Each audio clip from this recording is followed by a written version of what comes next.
Hello, thanks for allowing me the opportunity to speak with you today.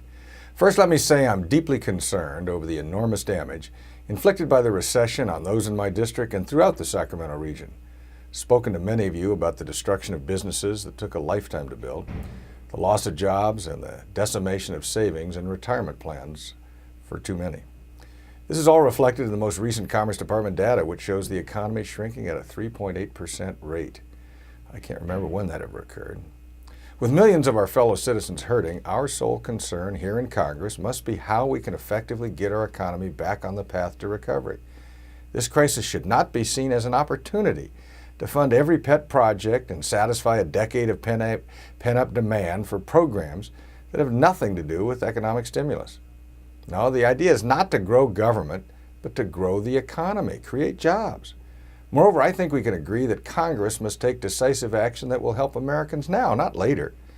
Unfortunately, the stimulus package passed by the House fails on this count.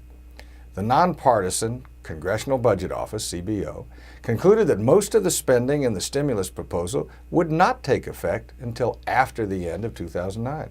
In fact, CBO found that $646 billion of the $816 billion in the proposed stimulus spending would occur in fiscal 2010 or thereafter.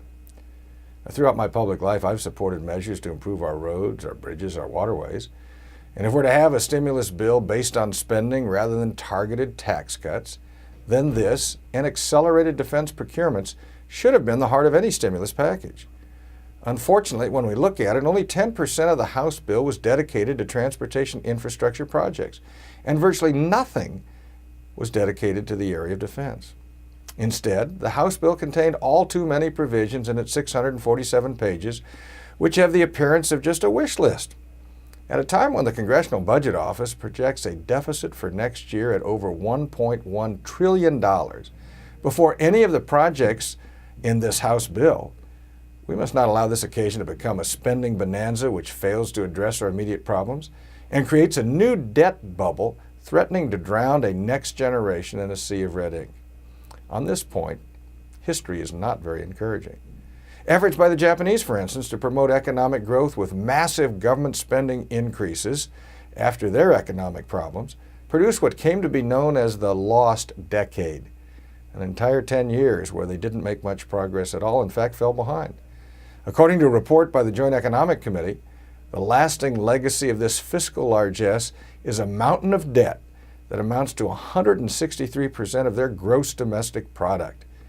Now, I don't intend to hand off such a disaster to my children and my grandchildren.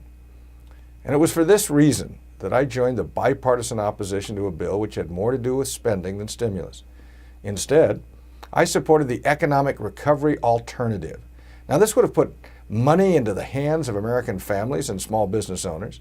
It would have helped those who wanted to buy a new home, and it would have repealed the tax liability on unemployment benefits for those who are victimized by the current recession. It doesn't make much sense to tax them on unemployment benefits when we're trying to get them up and on their feet. In comparison to H.R. 1, one economic model suggests that this approach, the one that I voted for, would provide nearly twice the number of jobs at half the cost. Isn't that what we want? More efficiency? Get this economy jump-started? Empowering Americans to work, to save, and to invest? Well, that's the surest road to economic recovery. And that's what I'm going to be working on while I'm here in Congress. Thank you for your time.